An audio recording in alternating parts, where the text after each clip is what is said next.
Over the past several years, the mainstream sports media has been just as responsible for pushing normal people away from sports as the woke virtue signals that are coming from these sports leagues. Because people like Peter King, blue check marks like Peter King, can't help themselves but push a certain political ideology. Even in an article in his blog called Football Morning in America, he decides he has to make it about everything except football.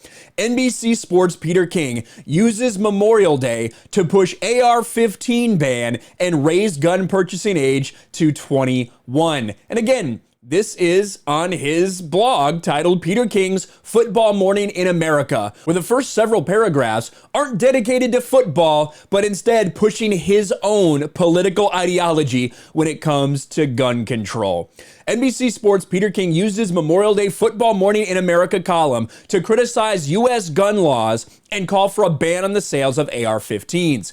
King opened up his column by taking the time to mourn those lost in service to our country. Then he segued to the people who have been killed by the criminal use of guns in recent weeks. He wrote, "I'll remember the 32 people murdered over the last 16 days in our country."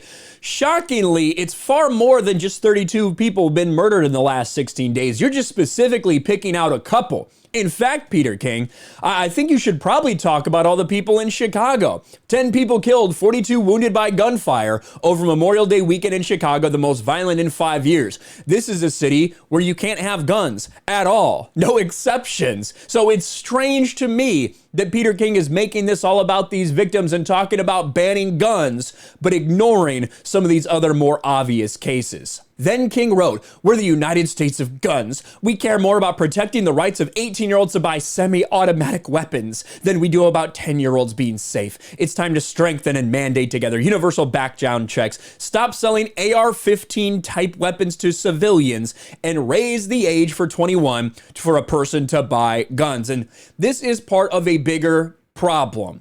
This is Peter King, one of the wokest blue check marks out there, but he's exactly the same as so many other members of the sports media. If you tuned into ESPN the other day, it was just wall-to-wall coverage of what happened in Texas. Nothing about sports, even though that's why people are tuning into ESPN. People turn to sports for an escape. That's not what they've been getting the past several years, so they've been moving away from sports. They've stopped watching ESPN. They stopped watching all these other things. We're going to continue to call this stuff out because these people are just as big of a problem as the sports leagues themselves. These people in the mainstream sports media are the ones that make it impossible even to enjoy sports when there's not woke stuff going on because they cannot help themselves. Peter King is a cuck completely and totally. He always has been, always will be, and we're going to continue to call weak pussy ass people like him out. Let me know your thoughts in the comments below. Smash a like button, subscribe to the channel, ring the bell for notifications, share this video out there, and I'll talk to you later.